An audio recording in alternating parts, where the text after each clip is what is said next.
Praise the Lord. லோத்து என்றால் யார் என்று நாம் இந்த பதிவிலே பார்க்கலாம்.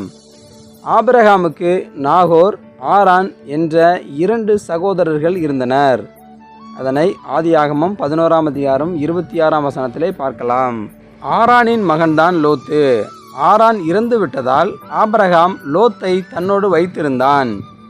கர்த்தர் ஆபிரகாமிடம் அவனுடைய தேசத்தையும் இனத்தையும் விட்டு தான் காண்பிக்கும் தேசத்துக்கு போகச் சொன்னார். எனவே கர்த்தரின் சொற்படி தன் தந்தையோடும் தன்னுடைய மனைவியோடும் லோத்தோடும் ஊர் என்கிற கல்தேயரின் பட்டணத்தை விட்டு புறப்பட்டனர். ஆபிரகாமின் தந்தையான தேராகு ஆரானிலே மரித்து விட்டதால் லோத் கூடவே வந்தார். ஆபிரகாம் மோரே என்னும் சமபூமியில் தங்கிய போதும், எகிப்துக்கு சென்ற போதும், கடைசியாக பெத்தேல் வந்தபோதும் லோத்துவும் கூடவே வந்தான். லோத்துவுக்கு ஒரு மனைவியும் 2 பெண் பிள்ளைகளும் இருந்தனர். லோத் ஆபிரகாமை விட்டு பிரிகின்ற தருணம். ஆதியாகமம் 13ஆம் அதிகாரம் 8 முதல் 12 வரை நாம் இதை பார்க்கலாம். ஆபிரகாம் எண்ணிலடங்கா மிருக ஜீவன்களும் வெள்ளியும் பொன்னுமான ஆஸ்திகளை உடைய சீமானாய் இருந்தான். ஆதியாகமம் 13ஆம் அதிகாரம் 2ஆம் வசனத்திலே நாம் இதை பார்க்கலாம். அதே போல லோத்தும் கர்த்தரின் ஆசீர்வாதத்தினால் ஆடு மாடுகளும் கூடாரங்களும் அவனுக்கு அதிகமாகவே இருந்தன. ஆதியாகமம் 13ஆம் அதிகாரம் 5ஆம் வசனத்திலே நாம் இதை பார்க்கலாம். இத்தனை தூரம் பிரயாணம் பண்ணியும் எந்த பிரச்சனையும் அவர்களுக்குள் இல்லை. ஆனால் கானானியரும் பெர்சியரும் குடியிருந்த அந்த தேசத்தில் இருவரும் வாசம் பண்ண கூடாததாய் இருந்தது. இருவருக்கும் மந்தை பெருகின போது ஆபிரகாமுடைய மந்தை மேய்ப்பருக்கும் லோத்துவினுடைய மந்தை மேய்ப்பருக்கும் வாக்குவாதம் உண்டாயிற்று.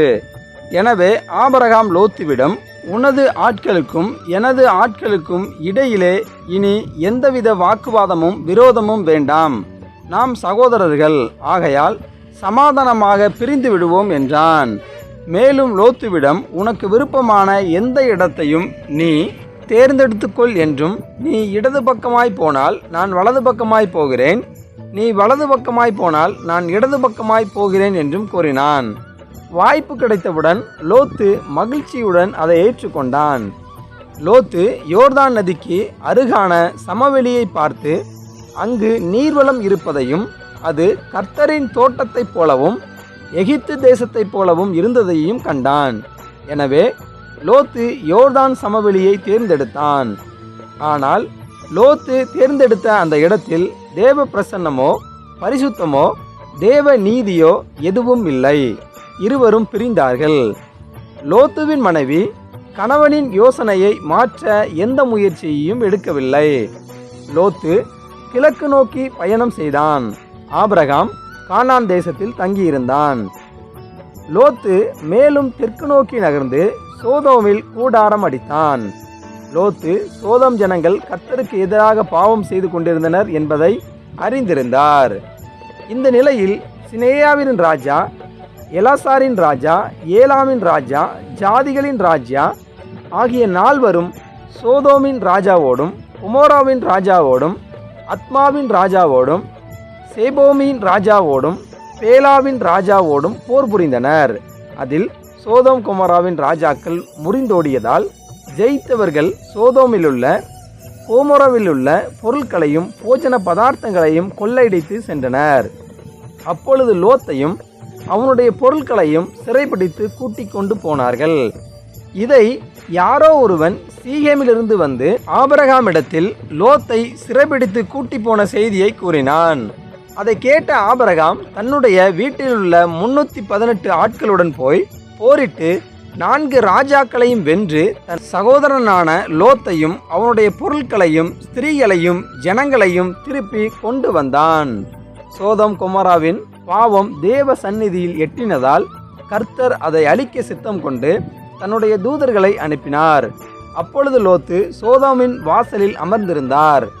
அவர்களை கண்ட லோத்து தரைமட்டும் குனிந்து அவர்களை வரவேற்று தன்னுடைய வீட்டுக்கு அழைத்து சென்றான். அவர்களுக்கு புளிப்பில்லாத அப்பங்களை சுட்டு விருந்து பண்ணினான். தூதர்கள் லோத்தின் வீட்டில் படுக்கைக்கு செல்லும் முன் சோதோமில் உள்ள வாலிபர் முதல் கிழவர் வரையுள்ள ஜனங்கள் நாலா திசையிலுமிருந்து வந்து வந்த விருந்தினர்களை அவர்கள் அறிய வெளியே கொண்டு வர சொல்லி கூக்குரலிட்டனர். சோதோமின் முக்கிய பாவம் ஓரினச் சேர்க்கை. சிறியோர் முதல் பெரியோர் வரை பாவம் செய்வதில் வித்தியாசமில்லை. ஆபிரகாமிடம் தேவன் அங்கு 10 நீதிமான்கள் இருந்தால்தான் அதை அழிப்பதில்லை என்று வாக்களித்தார். ஆனால் அங்கு 10 நீதிமான்கள் கூட இல்லை.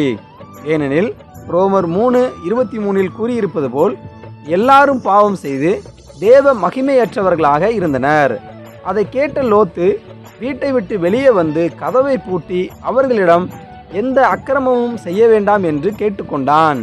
அவர்கள் கேட்காததால் தன்னுடைய 2 கன்னி பெண்களையும் உங்களிடத்துக்கு அனுப்புகிறேன், அவர்களை உங்கள் இஷ்டப்படி செய்யுங்கள் என்றார். லோத்து தன்னிடத்தில் வந்த முன்பின் அறியாத 2 புருஷர்களை காப்பாற்றுவதற்காக காமவெறி பிடித்த சோதோம் நகர மக்களிடம் தன்னுடைய 2 கன்னி பெண்களையும் கற்பழிக்கப்படவும் கெடுத்து சீரழிக்கப்படவும் அனுப்புவதற்கு உண்மையிலேயே லோத்து முழு மனதுடன் சம்மதித்தானா என்பது தெரியவில்லை. அவர்கள் அதை கேட்காமல், பரதேசியாய் எங்கள் இடத்துக்கு வந்த நீயா நீதி நியாயம் பேசுகிறாய் என்றும் அவர்களை விட உனக்கு அதிக பொல்லாப்பு செய்வேன் என்றும் சொல்லி லோத்துவின் வீட்டின் கதவை உடைக்க முயற்சித்தனர். வீட்டிற்குள் இருந்த தூதர்கள் இவைகள் அனைத்தையும் கேட்டு தங்களுடைய கையை வெளியே நீட்டி லோத்தை வீட்டுக்குள் இழுத்து கதவை பூட்டி வீட்டை சுற்றியிருந்த அனைவரின் கண்களையும் குருடாக்கினார்கள். அப்பொழுது வெளியே நின்றவர்கள் வாசலை தேடி கண்டுபிடிக்க முடியாமல் அலுத்து போனார்கள். தூதர்கள் லோத்துவிடம், இந்த ஜனங்களின் கூக்குரல் கர்த்தருடைய சமூகத்தில் எட்டியதால் தாங்கள் இந்த ஸ்தலத்தை அழிப்பதற்காக கர்த்தர் தங்களை அனுப்பியிருப்பதாக கூறினார்கள். தூதர்கள் லோத்துவிடம், இந்த ஸ்தலத்தில் உனக்குரிய எவர்களாவது இருந்தால் அவர்களையும் இந்த ஸ்தலத்திலிருந்து வெளியே அழைத்து கொண்டு போ என்றார். உடனே லோத்து தன்னுடைய குமாரத்திகளை விவாகம் பண்ண போகிறவர்களோடு பேசி புறப்பட கூறினார். ஆனால் அவர்கள் பரியாசம் பண்ணுவதாக எண்ணினர். அவர்கள் தாமதப்படுத்தி கொண்டிருப்பதை பார்த்த தேவதூதர்கள், நீங்கள் அழியாதபடி உங்கள் குடும்பத்துடன் வெளியே போங்கள் என்று துரிதப்படுத்தினார். அவர்களோ வீடு, தோட்டம், துறவு, கால்நடைகளை விட்டு எப்படி போவது என்று நினைத்து தாமதப்படுத்தினர். நேரம் போய்கொண்டிருந்ததால் கர்த்தர் அவர்கள் மீது வைத்திருந்த இரக்கத்தினால் தூதர்கள் லோத்துவின் கையையும் அவனுடைய மனைவியின் கையையும் 2 பெண் பிள்ளைகளின் கையையும் பிடித்து வெளியே கொண்டு போய் விட்டார்கள். உடுத்தின துணியோடு நால்வரும் அங்கிருந்து கிளம்பினார்கள். கர்த்தர் பாவத்தை கண்டும் காணாதவர் போல் இருக்கிறவர் அல்ல. அவர் ஒவ்வொரு தீமையையும் அநீதியையும் ஒழுக்கக்கேட்டையும் வேசித்தனத்தையும் பார்க்கிறார். சரியான நேரத்தில் ஒருவன் மனம் திரும்பாவிட்டால் கர்த்தர் அதை கண்டித்து நியாயம் தீர்ப்பார். ஆபிரகாம், லோத்து, அவனது உறவினர் மீதுள்ள அக்கறையில் கர்த்தர் அந்த நகரத்தை அழிக்கக்கூடாதென்று வேண்டிக் கொண்டான். தேவன் ஆபிரகாமின் வேண்டுதலை கேட்டு லோத்தையும் அவனுடைய குடும்பத்தையும் அந்த அழிவிலிருந்து தப்புவித்தார். கர்த்தர் நீதிமான்களை காப்பாற்றுகிறார், அக்கிரமக்காரர்களை அழித்து போடுகிறார். இதைத்தான் பேதுரு தன்னுடைய நிருபத்தில், அக்கிரமக்காரருக்குள் வாசமாயிருக்கையில் அவர்களுடைய காமவிகார நடக்கையால் வருத்தப்பட்டு நாள்தோறும் அவர்களுடைய அக்கிரம கிரியைகளைக் கண்டு கேட்டு நீதியுள்ள தன்னுடைய இருதயத்தில் வாதிக்கப்பட்ட நீதிமானாகிய லோத்தை அவர் இரட்சித்திருக்க என்று அவர் கூறுகிறார். அதன் பின்னர் தேவதூதர்கள் அவர்களுக்கு 4 கட்டளைகளை கூறுகின்றனர். ஜீவன் தப்ப ஓடிப்போங்கள், பின்னிட்டு பார்க்க வேண்டாம், இந்த சமபூமியில் எங்கும் நிற்க வேண்டாம், அழியாதபடிக்கு மலைக்கு ஓடிப்போங்கள் என்றார்கள். அதற்கு லோத்து, உமது கண்களில் கிருபை கிடைத்ததற்கு நன்றி என்று சொல்லிவிட்டு மலைக்கு தன்னால் ஓடிப்போக முடியாது, ஏனெனில் அங்கு தீங்கு என்னை தொடரும் என்றும் நான் அவ்வாறு போனால் மரித்து போவேன் என்றும் அவன் நம்பிக்கை இழந்த வார்த்தைகளை கூறினான்.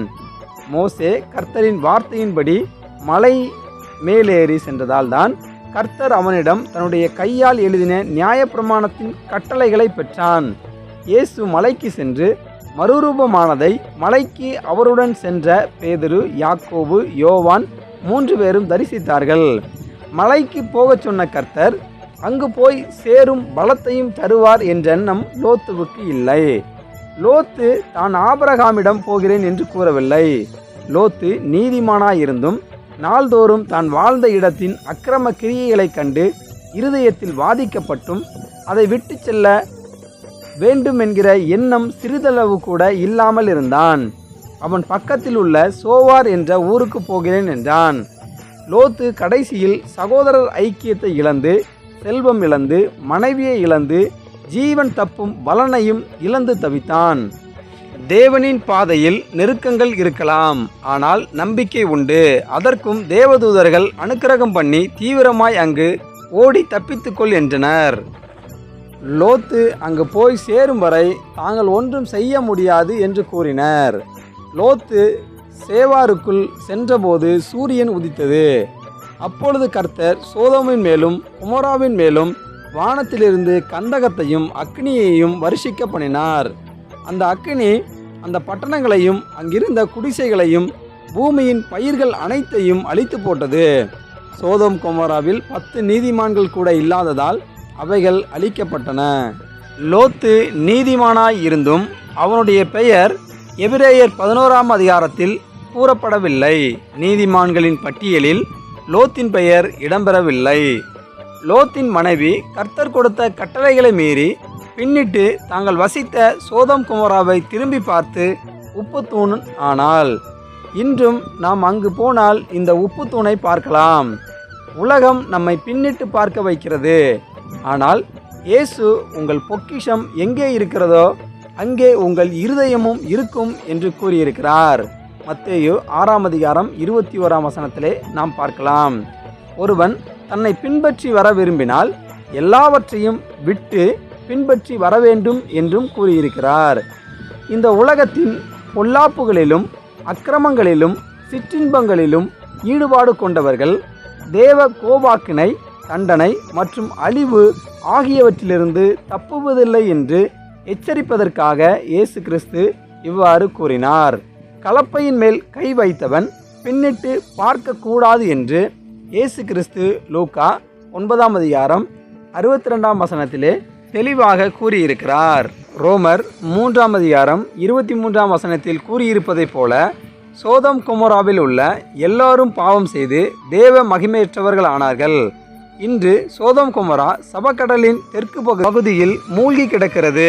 ஆனால் லோத்துவுக்கோ அவனுடைய பிள்ளைகளுக்கோ மனைவிக்கோ என்ன ஆட்சி என்று யாரும் திரும்பி பார்க்கவில்லை. பவுல் தீமோத்தேயுவுக்கு எழுதும்போது தேமா இந்த பிரபஞ்சத்தின் மேல் ஆசை வைத்து தன்னை விட்டு பிரிந்து போனான் என்று கூறினான். அதேபோல இயேசுவோடு இருந்த யூதாஸ் பணத்தின் மேல் ஆசை வைத்து இயேசுவையை காட்டி கொடுத்தான். எலிசாவின் கூடவே இருந்த கேயாசி பண ஆசைக்கு ஆசைப்பட்டு எலிசாவோடு இருக்கும் ஸ்லாக்கியத்தை இழந்து குஷ்டரோகி ஆனான். ஆனால் நாகமான் தன்னுடைய தீராத வியாதியை குணமாக்கின எலிசாவுக்கு காணிக்கையை மனப்பூர்வமாக கொடுத்தாலும் எலிசா அதை வாங்க மாட்டேன் என்று மறுத்தான். எலிசா மறுத்தது தெரிந்தும் கேயாசி பணத்திற்கு ஆசைப்பட்டான். கேயாசி உண்மையான பக்தியோடு இல்லாமல் பக்தி வேஷம் தரித்தவனாயிருந்தான். லோத்து நல்ல நீர்ப்பாய்ச்சலான செழிப்பான பள்ளத்தாக்கை மட்டும் கண்டான். கர்த்தருடைய விருப்பத்தை நாடவில்லை.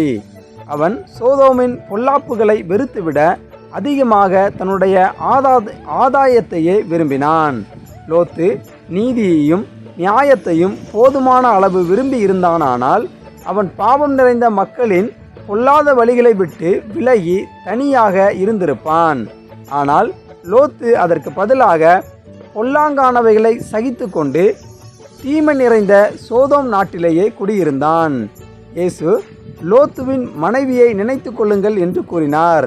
இந்த உலகத்தின் பொல்லாப்புகளிலும் அக்கிரமங்களிலும் சிற்றின்பங்களிலும் தங்கள் இருதயத்தில் ஈடுபாடு கொண்டவர்கள் அவபக்தியுள்ளவர்கள் மேல் வரப்போகும் தேவ கோபாக்கினை, அழிவு ஆகியவற்றிலிருந்து தப்புவதில்லை என்று எச்சரிப்பதற்காகவே இயேசு இவ்வாறு கூறினார். லோத்துவின் மனைவிக்கு இருந்ததை போல இச்சையின் கண்கள் நமக்கு இல்லாதபடி பார்த்து கொள்ள வேண்டும். அதற்காக சொத்து ஆஸ்தி எதுவும் இல்லாமல் வாழ வேண்டும் என்பதில்லை. அவைகள் இந்த உலகில் வாழ தேவைதான். அவற்றின் மீது நமது இருதயத்தை வைக்காமல் அவைகளை முக்கியப்படுத்தாமல் நம்மை படைத்த தேவனுக்கே முக்கியத்துவம் நாம் கொடுக்க வேண்டும். நாம் உலக இச்சைகளை நோக்கி பார்க்காமல் கர்த்தரை நம்பி வாழ கர்த்தர் நமக்கு உதவி செய்வாராக. கர்த்தர் தாமே ஒவ்வொருவரையும் ஆசீர்வதிப்பாராக. ஆமேன், ஆமேன்.